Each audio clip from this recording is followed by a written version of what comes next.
अस्सलाम वालेकुम my dear students, welcome to my YouTube channel. तो आज मैं आप लोगों के लिए एक नए क्या टॉपिक लेके आया हूँ। सही, multiplication of vector by vector. सही कि हम एक वेक्टर को दूसरे वेक्टर के साथ मल्टीप्लाई करेंगे तो इससे कुछ रिजल्ट आएगा, उसको हम फर्दर एक्सप्लेन करेंगे। अगर मैं आप लोगों को प्रीवियस लेक्चर याद दिला दूँ, वैसे अगर आप लोगों ने देखे तो अच्छी बात है, अगर नहीं देखे तो मत देखो। सही, कोई बात नहीं है। सही, मल्टीप्लिकेशन में से मजाक कर सही देख लिया करें। Multiplication of vector. सही, एक वेक्टर को हमने ले लिया, एक वेक्टर को हमने ले लिया और इसको हमने क्या कर दिया, एक नंबर के साथ मल्टीप्लाई किया हुआ, अगर आप लोगों को याद हो तो। सही, या एक वेक्टर को लिया करते थे और एक स्केलर नंबर, एक स्केलर क्वांटिटी के साथ क्या कर देते हैं, मल्टीप्लाई कर देते हैं क्वांटिटी के साथ। तो इससे एक रिजल्ट आ जाता, वो होता वेक्टर या वेक्टर। और जो स्केलर क्वांटिटी इसकी मल्टीप्लिकेशन में आती है, वो मैं इसको यहाँ पर एस लिख लेता हूँ। सही, स्केलर क्वांटिटी रिप्रेजेंट कर, यहाँ पर ये नंबर आ जाता था और वही वेक्टर आ जाता। सही, तो इस तरह कुछ रिजल्ट आता है। आज हम पढ़ेंगे कि multiplication of vector by another vector, तो what will be the result? If we multiply a vector by another vector then what will be the result? सही। अब यहाँ पर हमारे साथ जो रिजल्ट आ जाता है, एक ये इस तरह हो जाता है कि अगर हमने वेक्टर को वेक्टर के साथ मल्टीप्लाई कर दिया तो इससे कुछ रिजल्ट आ गया। सही, एक दूसरा वेक्टर था। सही, मैं इसको वेक्टर को बी लिख लेता हूँ। सही, ताकि आसानी हो आप लोगों के लिए। सही, तो इससे कुछ रिजल्ट आ जाता था। अब यहाँ पर क्या आ जाता था, उसको हम कहते थे स्केलर प्रोडक्ट, जो कि हमें स्केलर क्वांटिटी दिया करती थी। सही, स्केलर क्वांटिटी, यह हम एक वेक्टर को वेक्टर के साथ मल्टीप्लाई कर देते थे और इससे कुछ रिजल्ट आ जाता था, उसको हम क्या कह देते थे, वेक्टर प्रोडक्ट। Vector product.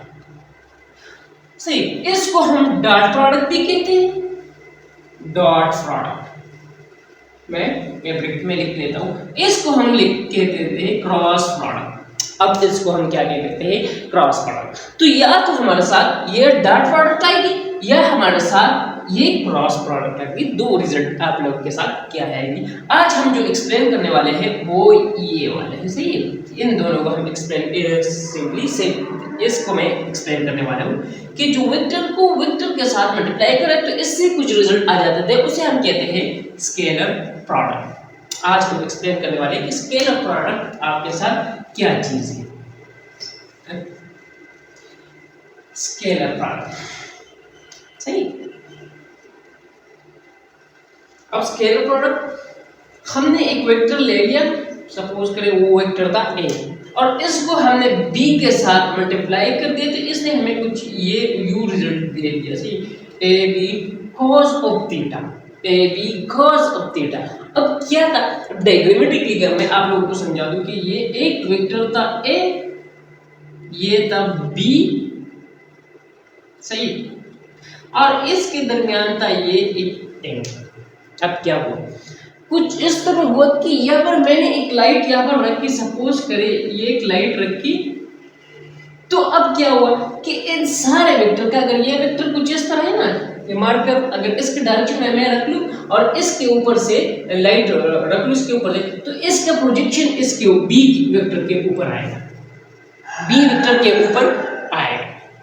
अब बी वेक्टर के ऊपर आएगा तो वो प्रोजेक्शन क्या होगा, हम ने ये भी सीखा कि वेक्टर को हम रिजॉल्व किस तरह करते थे कि ये ए लेते थे और ये बी। अब क्या होता था कि ये जो वेक्टर हमने रिजॉल्व किया, अब ये इसका एक्स कंपोनेंट था, क्योंकि थीटा की एडजेसेंट साइड को हम क्या कहते हैं, थीटा को एडजेसेंट साइड को हम कहते हैं एक्स कंपोनेंट। ये हुआ क्या, एक राइट एंगल ट्रायंगल। सही, आप लोगों को पता है। अब थीटा की एडजेसेंट साइड को हम क्या कहते हैं, एक्स कंपोनेंट, और थीटा की जो सामने वाली साइड इसको हम कहते हैं वाई कंपोनेंट। अब जो प्रोजेक्शन ए का होगा और वो जो प्रोजेक्शन बी के पैरेलल में होगा। सही, ए का जो प्रोजेक्शन बी के पैरेलल में होगा उसको हम देंगे।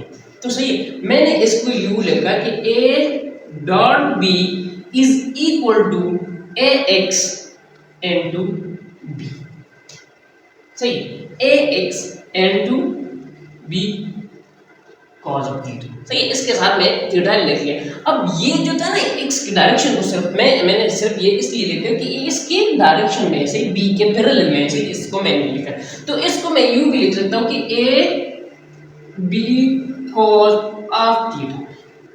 तो ये था हमारे साथ क्या था, इसको हमने कहा कि ये हमारे साथ एक क्वांटिटी जो देगी वो स्केलर क्वांटिटी देगी, और ये जो थीटा इसके दरमियान है, ये जो थीटा इसके दरमियान है, ये क्या है, ये बिटवीन टू वेक्टर्स। अगर मैं एक यहाँ पर ये ए ड्रा कर दूं, ये बी, टू वेक्टर्स एंगल है लेकिन दो टेल्स के दरमियान है, सही है, दो टेल्स के दरमियान है। अगर दोनों टेल्स एक दूसरे के साथ मिले हुए ना तो उसके दरमियान एंगल है, सही। तो ये उसके दरमियान एक एंगल है, सही, ये आपके साथ एंगल आ गया। अब क्या हुआ कि जो इसके दरमियान एंगल आएंगे, अब यहां से कुछ और भी रिजल्ट मैं निकाल लेता हूं, सही है क्या बात। अगर मैं यहां से कुछ और रिजल्ट आप लोग के लिए निकाल, अगर मैंने लिखा कि A dot B is equal to A B cos of theta, अब मुझे यहां से किस तरह पता चलेगा कि यहां पर प्रोजेक्शन कौन सा है, सही, ये वाला यहां पर तो प्रोजेक्ट नहीं हुआ कहीं, ये बी वाला अगर लाइट मैंने यहां पर रख लिया, सही, तो कहीं कुछ इस तरह तो नहीं हुआ कि यहां पर मैंने लाइट रखा और इसके डायरेक्शन में क्या हुआ, बी का प्रोजेक्शन आ गया, या ये वाला ए बी के डायरेक्शन में ए का प्रोजेक्शन है, सही है। आप समझ रहे हैं ना मैं क्या कह रहा हूं, कि अगर यहां पर लाइट रखा तो बी का जो प्रोजेक्शन होगा वो यहां पर आएगा ना, सही, यहां पर बी एक्स होगा ना, सही। अब ये वाले बी एक्स वाले है, B X A B X cos theta है, या A X B cos theta है, सही, ये दोनों आए थे। अब मैं यहां से वो पॉइंट कर लेता हूं कि अगर आप लोगों ने लिखा कि ए, आप लोगों को पता है कि वेक्टर किस चीज का कॉम्बिनेशन है, मैग्नीट्यूड का इनटू डायरेक्शन का, और ये हुआ बी, ये भी मैग्नीट्यूड है ना, सही है, ये भी मैग्नीट्यूड है, ये भी दोनों वेक्टर का मैग्नीट्यूड है और cos थीटा जो कि हमें एंगल शो कर देते। अब क्या हुआ कि ये जो a है ये a के साथ मैग्नीट्यूड मैग्नीट्यूड के साथ कैंसिल आउट हो जाएगा। अब देखें ना, a b is equal to b cos of theta. अब देखें, अब a के डायरेक्शन में b का प्रोजेक्शन है, ये b का प्रोजेक्शन है ना, ये हमें शो कभी, तो ये रिजल्ट हमारे साथ आ गया कि b के a के डायरेक्शन में b का प्रोजेक्शन है। मतलब यह है कि किसी ने लाइव में आप लोग एक्सपेरिमेंट कर रहे थे, कहीं पर लैब में बैठे हुए थे, वैसे आप लोग एक्सपेरिमेंट के लिए तो जाते ही नहीं है, सही है क्या, मैं वैसे मजाक कर रहा हूँ, सही, आप लोग जाते होंगे, आप लोग सारे स्टूडेंट हैं, सही। यहाँ से तो यहाँ पर मैंने लाइट रखा तो ये क्या हो गया, इसका क्या हो गया, इसका प्रोजेक्शन एक डायरेक्शन में आया, अब बी वाला डायरेक्शन, तो ये वाला वो प्रोजेक्शन था जो मैंने यहाँ पर से फाइंड किया। तो इसके लिए मैं ये रिजल्ट लिख देता हूँ, सही, ये एमसीक्यू पॉइंट ऑफ व्यू से बहुत ज़्यादा इंपॉर्टेंट है, सही। अब अगर मैंने लिखा कि ए, सपोज करें मैंने लिखा कि ए जो मैग्नीट्यूड है और डॉट बी, यू में लिख सकता हूँ ना, सही, सॉरी मैं तो मैंने इसमें लिखा पहले इस तरह से, और b का जो मैग्नीट्यूड है और b का डायरेक्शन है is equal to A B cos of theta, सही। तो वैसे ये b का मैग्नीट्यूड इस b के साथ कैंसल आउट कर सकता हूँ ना, सही, मॉड्यूलस इसका ले लिया तो ये मैग्नीट्यूड शो कर देंगे। तो ये अब ये हो जाएगा कि a डॉट b का डायरेक्शन, b के डायरेक्शन में जो a आ गया वो, तो a हमें देगा a cos ऑफ थीटा, और वो क्या शो कर देती है, a का प्रोजेक्शन शो कर देती है, तो ये वाला रिजल्ट आपके साथ क्या कर देती है, शो कर देती है। तो ये हुआ आप लोग के लिए प्रोजेक्शन के बारे में कुछ मालूमात जो आप लोगों को मैंने दे दिया। अब क्या होता है कि स्केलर प्रोडक्ट की कुछ प्रॉपर्टीज होती है, लेकिन इससे पहले मैं आप लोगों को बताऊं कि इसके कुछ एग्जांपल मैं आप लोगों को बता ही देता हूं, सही, बाद में मैं इसकी प्रॉपर्टी एक्सप्लेन करूंगा, सही, इसकी मैं प्रॉपर्टीज एक्सप्लेन करूंगा। अब एग्जाम्पल इसका क्या है, एग्जाम्पल जो 3 लिख लेते हैं। सही, वैसे आप लोग के लिए जो कॉमन एग्जाम्पल है वो है W is equal to F dot S, या आप लोगों को पता है कि power is equal to F dot V। आप लोगों को पता है कि फ्लक्स जो इलेक्ट्रिक फ्लक्स होते हैं ना वो E डॉट A, या मैग्नेटिक फ्लक्सेस के साथ E लिख लेता हूँ, B लिख लेता हूँ, ठीक, तो B डॉट A। सही। और काइनेटिक एनर्जी में से आप लोग अगर काइनेटिक एनर्जी को देखें तो वो भी इसका एक एग्जाम्पल है। सही है कि 1/2 mv डॉट v। सही, तो ये इसके कुछ एग्जाम्पल है। आप लोग अपने साथ को में नोट कर दें। वैसे आप लोगों की बुक के लिहाज से अगर जिस वहाँ पर से भी एग्जाम्पल हो तो वो भी उठाइए यहाँ पर इसलिए। सही, ताकि बाद में आप लोगों के लिए आसानी हो। तो ये आपके साथ आ गया क्या, स्केलर प्रोडक्ट के एग्जाम्पल। अब मैं आप लोगों को इसकी प्रॉपर्टीज बताने वाला हूँ कि इसकी प्रॉपर्टीज है, उसके हेल्प से आप लोग क्या करेंगे, इसको सॉल्व करेंगे और बहुत ज़्यादा एमसीक्यूज आप लोग इसकी मदद से सॉल्व कर सकें। अब इसकी प्रॉपर्टीज मैं आपको बता रहा हूँ कि अगर A डॉट बी, ए मैं यूँ लिख लेता हूँ कि A dot B is equal to A because of theta, because of theta, because of theta. सही है। अब क्या हो कि ये तो थीटा पर भी डिपेंड कर दिया। अब देखें A डॉट बी कब A बी होगा इज इक्वल टू कब 0 भी हो सकता है, कब नेगेटिव ए भी हो सकता है, और इन दोनों के दरमियान हो सकता है। सही, इससे ए बी डिवाइड बाई 2 भी हो सकता है। ये और रिजल्ट आया। अब ए बी कब होगा, जब आप लोग के साथ थीटा 0 होगा ना, मेरा मतलब है पैरेलल में होंगे, दोनों एक दूसरे के पैरेलल होंगे, तो थीटा होगा ही नहीं। अब ये हुआ ए, ये हुआ बी। अब दोनों टेल्स के दरमियान एंगल कितनी है 0, तो दोनों की इसके दरमियान क्या होगा, प्रोजेक्शन होगा ही नहीं। सही, सारा वेक्टर आप लोग लेंगे। अब क्या हुआ, तो वो आप लोगों को क्या दे देता है, मैक्सिमम रिजल्ट। सही, मैक्सिमम रिजल्ट। अब 0 को देखिए, अगर आप लोगों के पास थीटा क्या है 90 है, 90 डिग्री है। सही, 90 डिग्री है, तो वो आप लोगों को कौन सी क्या रिजल्ट है। सही, अब देखिए ये एक वेक्टर है और ये दूसरा वेक्टर है। अब देखें ना, अगर इसके ऊपर से मैं लाइट, इसके ऊपर मैं लाइट रख भी लूँ ना, सॉरी बचपन सा बना दिया। सही, इसके ऊपर से मैंने लाइट रखा। अब देखिए, अब ये नहीं आएगा। सही, ये नहीं आएगा। अब देखिए लाइट इसके ऊपर आएगी तो इसके ऊपर प्रोजेक्शन तो यहाँ पर ओरिजिन पे होगा ना, सिर्फ बी ही वेक्टर होगा। सही, ये सिर्फ बी ही वेक्टर होगा। अब दोनों वेक्टर की क्या, अगर मैं देखूं यहाँ पर 0 प्रोजेक्शन है, यहाँ पर प्रोजेक्शन है, तो इसका मतलब ये हुआ कि ए का मैग्नीट्यूड है नहीं जो इसके डायरेक्शन की मैं मल्टीप्लाई करूं, है ही नहीं कुछ डायरेक्शन। सही ना, ओरिजिन पे पड़ा हुआ है ना।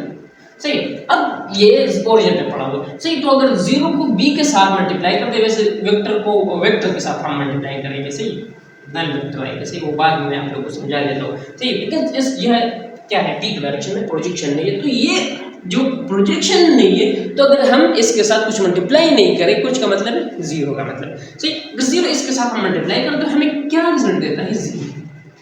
सही, ये हुआ क्या, 0 रिजल्ट। अब a प्लस बी को देखा, अब ये हुआ b और ये हुआ a।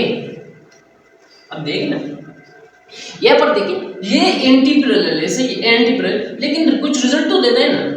सही, दोनों ट्रेस के दरमियान एंगल कितनी है 180, तो 180 पे हमें ये रिजल्ट दे देता है। सही, अब ये थे इसकी थीटा के लिहाज से प्रॉपर्टी। अब यहाँ पर एक और प्रॉपर्टी आ जाती है, उसे हम कहते हैं कम्यूटेटिव प्रॉपर्टी। कम्यूटेटिव प्रॉपर्टी सही कि a dot b is equal to b dot a, दोनों बराबर है। इसलिए वैसे ये भी a भी cos theta is equal to ये भी a भी cos of theta.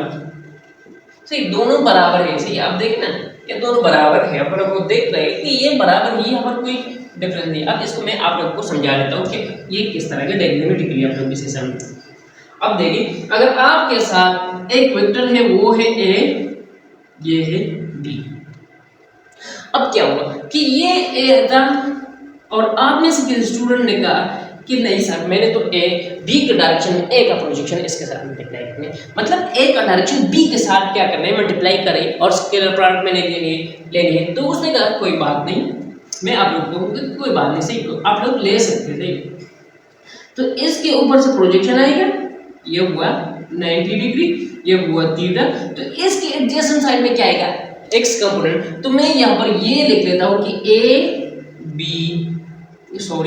A cos of theta into B, ये ए डॉट डी के बराबर है। लेकिन कोई बात नहीं, एक cos थीटा ले ले। उसने कहा नहीं, सही वो थोड़ा सा क्या था उसकी ताकत ज्यादा थी, मतलब पहलवान था। तो उसने कहा नहीं मैंने तो क्या लेना है, मैंने बी का प्रोजेक्शन ए का डायरेक्शन में लेना है, बी का प्रोजेक्शन ए के डायरेक्शन में मैंने लेना है। मैंने कहा कोई बात नहीं आप ले सकते हैं, सही है। वैसे आप लोग के साथ हम नहीं लड़ सकते, सही। तो अब मैं इस पर परपेंडिकुलर ड्रा करूंगा, ये जो ए है इस पर बी का परपेंडिकुलर ड्रा करूंगा, ठीक है। तो ये हो जाएगा एक्स वाले कंपोनेंट जो कि बी का है। अब देखिए A B cos of theta, अब मैंने बी cos ऑफ थीटा, तो दोनों को देखिए दोनों में कुछ भी डिफरेंस नहीं है, दोनों से यही रिजल्ट ही आएगा। ये मैं यूं भी लिख सकता हूँ कि A B cos of theta. अब देखिए तो आप लोगों को पता होना चाहिए कि अगर हम बी का प्रोजेक्शन ए पर ड्रा कर दे या ए का प्रोजेक्शन बी पर कर दे तो कोई मसला नहीं, सही है। वैसे रिजल्ट आप लोगों को सेम ही देगा। उम्मीद करते हैं आप लोगों को ये बात अच्छी तरह समझ आ गई। अब दूसरी जो प्रॉपर्टी है वो है डिस्ट्रीब्यूटिव प्रॉपर्टी। डिस्ट्रीब्यूटिव प्रॉपर्टी कि अगर सपोज करें आप लोग के साथ एक वेक्टर है और वो बराबर है सी वेक्टर है और वो बराबर है ए प्लस बी। अब मैं आप लोगों को बता देता हूँ कि सपोज करें ये एक वेक्टर है, ये दूसरा वेक्टर है, ये हुआ सी, सही है। वैसे वेक्टर एडिशन तो आप लोगों को आती है, सही, मुझे पता है आप लोगों को आती है, सही है। ये बी और मैंने इसके साथ क्या कर दिया, इसके साथ मजाक कर दिया। वैसे फिजिक्स के साथ आप लोग मजाक मत करें, सही, वरना फिजिक्स आप लोग के साथ मजाक करते हैं, सही। अब क्या होगा कि मैंने इसका ले लिया, ये था डी वेक्टर और डी का डॉट कर दिया सी के साथ डॉट वेक्टर ले लिया। अब क्या हुआ कि मैंने लिया D dot A plus D dot B, ये रिजल्ट है। अब इसको डायग्रामेटिकली मैं आप लोगों को किस तरह समझा, सही। तो अब इस तरह हुआ ना, ये डायग्राम थोड़ा सा बदसूरत है, सही, फिर मजा नहीं करता।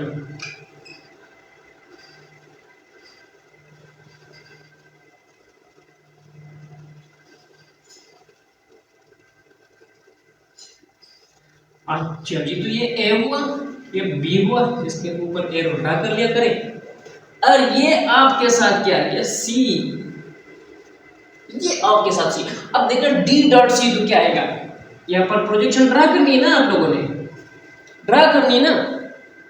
तो ये परपेंडिकुलर हुआ। अब परपेंडिकुलर हुआ तो ये हाइपोटेन्यूज हुआ, परपेंडिकुलर के जो सामने वाला साइड होता है ना उसको हम हाइपोटेन्यूज कहते हैं। ये वाली साइड क्या हुआ सी वाई और ये सी एक्स, और सी एक्स को हम क्या कहते हैं सी कॉस ऑफ थीटा, सही, सी कॉस ऑफ थीटा। अब वो किस तरह आता है तो मैंने आप लोगों को समझा दिया था, सही कि तो ये हो जाएगा D C cos of theta, कोई बात नहीं। अब क्या होगा कि आप एक और स्टूडेंट आ गया, उसने कहा कि नहीं इस एक स्टूडेंट ने इस तरह फाइंड कर दिया। मैंने कहा आप मेरे सही है, आप रिजल्ट पॉइंट सही कर सकते हैं, फिजिक्स के स्टूडेंट है, सही है, आप कुछ भी कर सकते हैं। तो अब क्या हुआ कि मैंने यहाँ पर क्या कर दिया, मैंने नहीं उसमें से वो स्टूडेंट आ गया था ना। अब ये हुआ थीटा, तो अब ये एक्स हुआ ना, क्योंकि इसके ए का प्रोजेक्शन क्या करते हैं डी पर ड्रा कर दिया, तो कोई बात नहीं। अब क्या हो जाएगा तो D A cos of theta plus B का भी प्रोजेक्शन यहाँ पर ड्रा कर दिया, सही। तो ये हो जाएगा बी एक्स, तो अब हुआ d b cos of theta. तो अब इससे पता चला कि जो डॉट प्रोडक्ट है वो हमें ये शो कर दिया है कि ये डिस्ट्रीब्यूटिव प्रॉपर्टीज क्या करते थे, वो रेडिएशन से वो भी ओबे करती है। अगर आप लोगों को ये समझ आ गया हो। अब एक और प्रॉपर्टी है जो इसकी बहुत ज़्यादा प्रॉपर्टीज है, सही याद कर लिया करें, वैसे याद करने की इतनी ज़रूरत नहीं है, ये आसान है, सही। अब एक और प्रॉपर्टी है, वो है ऑर्थोगोनल प्रॉपर्टी, जो कि क्या कहते हैं, परपेंडिकुलर ऑर्थोगोनल प्रॉपर्टी। तो मैंने आप लोगों को बताया कि अगर सपोज करें ये ए वेक्टर है, ये बी वेक्टर है, अब जब इसका प्रोजेक्शन इसके ऊपर है ही नहीं तो हमें रिजल्ट किस तरह देगा, नहीं देगा, सही। तो मैं इसको सिंपली यूनिट वेक्टर में लिखता हूँ कि अगर आप आई ले लें, ये आई हुआ, आप लोगों को पता है कि इस डायरेक्शन में आई लेते हैं, इसके डायरेक्शन में हम क्या लेते हैं, जे, और जी का डायरेक्शन में क्या लेते हैं, के। जी के डायरेक्शन में हम क्या लेते हैं, के। तो i dot j is equal to j dot k is equal to k dot i is equal to 0। कुछ रिजल्ट ही नहीं है, सही, रिजल्ट बिल्कुल नहीं है। अब मैंने आई को क्या कर दिया, आई के साथ मल्टीप्लाई कर दिया, क्या हुआ। अब इसका क्या मतलब है, इसका मतलब ये है कि अगर दो वेक्टर है, एक ये था, दूसरा वाला ये था, दूसरा वाला ये था, दूसरा वाला ये था, तो अब बी वेक्टर ये और बी, अब दोनों को मल्टीप्लाई कर दे, कोई बात नहीं, चलो मल्टीप्लाई कर देते, ठीक है। तो ये आ जाए, ये हुआ बी डॉट बी,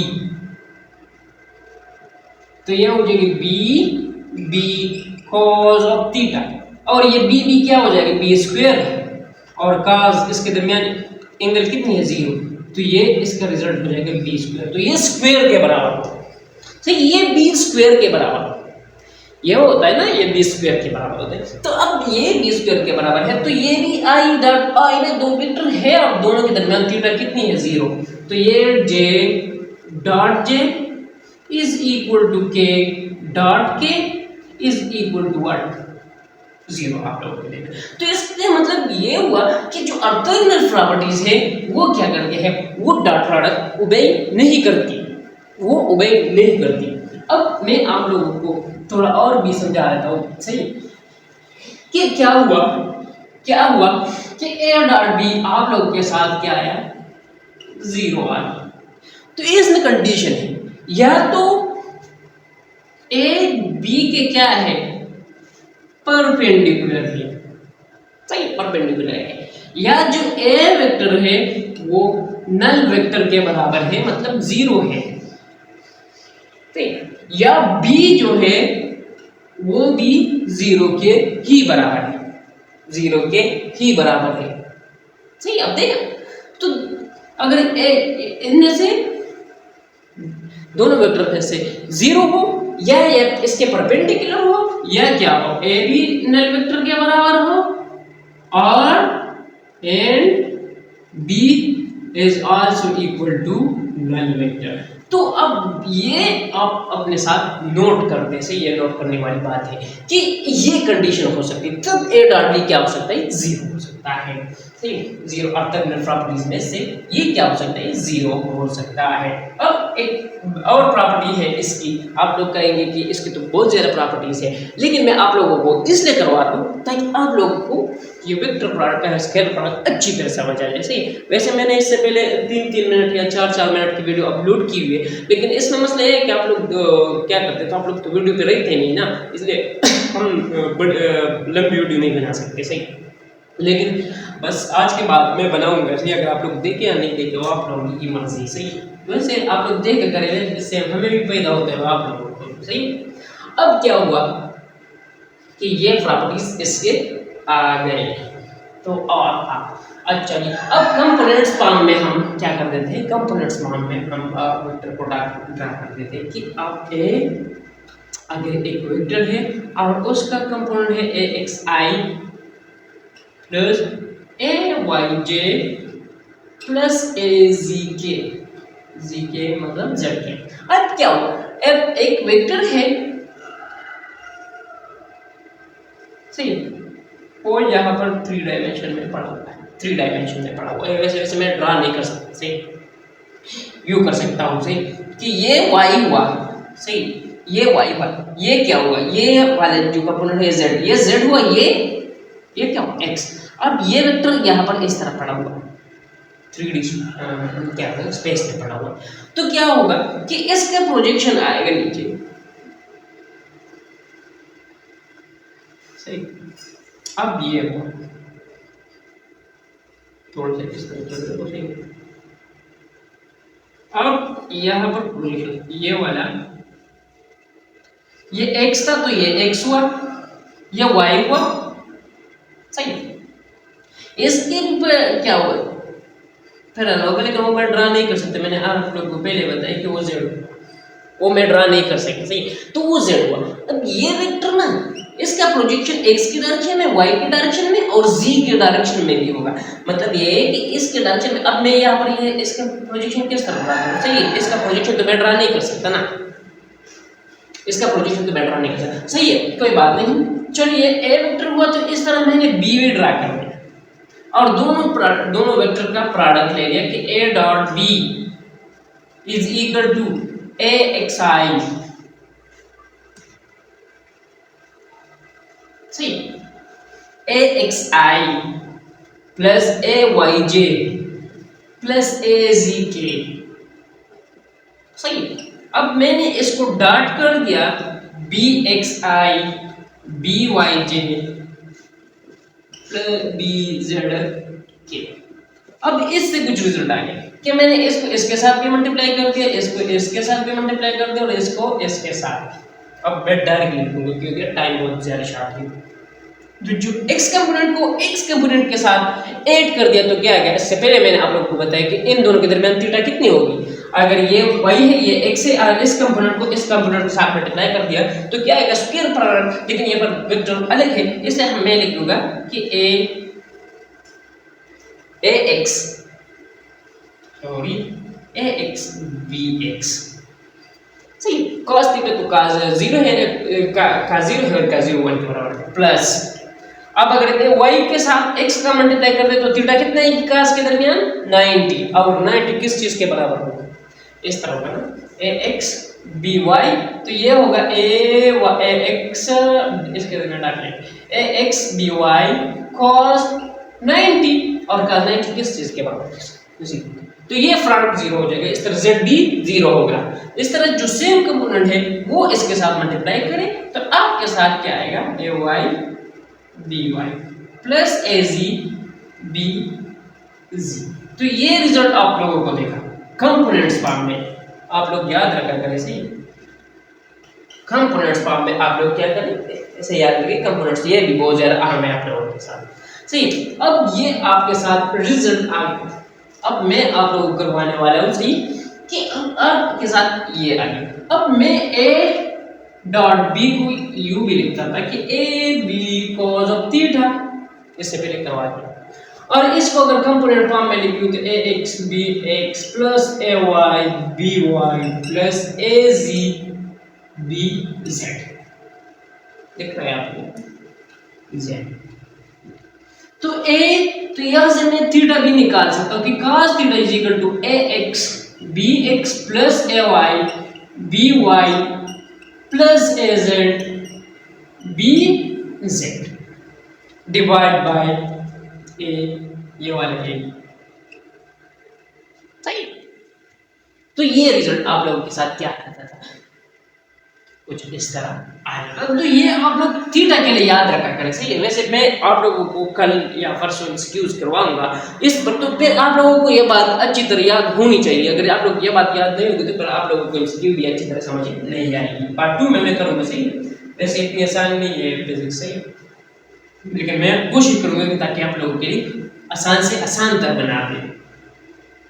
अच्छा ये आगे अब आप लोगों को पता है कि ए एक और प्रॉपर्टी लिख लिया आप लोगों के साथ कि a plus b dot a plus b, इस पर भी मैं बहुत ज्यादा एमसीक्यू करवाने वाला हूँ, सही। तो क्या हुआ, मैंने इसके साथ इसको डॉट किया, अब ये इसके साथ डॉट करूंगा तो a cos ऑफ 0, क्योंकि ये दोनों वेक्टर एक दूसरे के पैरेलल होंगे ना, plus a b cos theta, कुछ जो भी एंगल है हमें पता ही है ही नहीं। सही, एक कंडीशन आप लोग इस प्रॉपर्टी के लिए याद रखें कि ये जो ए होगा ये बी के परपेंडिकुलर बिल्कुल नहीं होगा। अगर परपेंडिकुलर हुआ ना तो रिजल्ट ही देगी नहीं। सही, अब मैंने b को a के साथ मल्टीप्लाई कर दिया तो plus a b cos of theta, कोई बात नहीं, प्लस, और b को b के साथ मल्टीप्लाई कर दिया तो वो आपके साथ आ जाएगा ए बी बी कॉस 0, क्योंकि सेम b वेक्टर है। अब यहाँ से 1 आएगा और ये आ जाएगा a square plus a b cos theta और ए बी कॉस थीटा को हम प्लस कर दे तो क्या रिजल्ट देता है 2ab cos of theta plus b square, ये हमें इसके डार्ट से मिल गया और इसके डार्ट को हम क्या कहते हैं रिजल्टेंट। तो रिजल्टेंट का जो मैग्नीट्यूड आप लोग फाइंड करेंगे ना वो इस फार्मूले से फाइंड करेंगे। सही, वो इस r स्क्वायर का है, ये भी स्क्वायर हो जाएगा ना, ये दोनों स्क्वायर हो जाएगा। अगर मैं लिख लूं, चलो यहाँ पर ये लिख लेता हूं कि a plus b whole square, क्योंकि ये मल्टीप्लिकेशन है। अब इसको अगर मैं r का नाम दे दूं तो ये r स्क्वायर हो जाएगा ना, यहाँ पर कर रहा है r स्क्वायर। तो अब ये a square plus b square plus a b cos of theta और यहाँ पर ये आ रहा था 2। अब ये 2 में कैंसिल आउट करवा रहे तो स्क्वायर रूट पर इसको कैंसिल कर देते हैं, तो ये इसका रिजल्टेंट आ गया।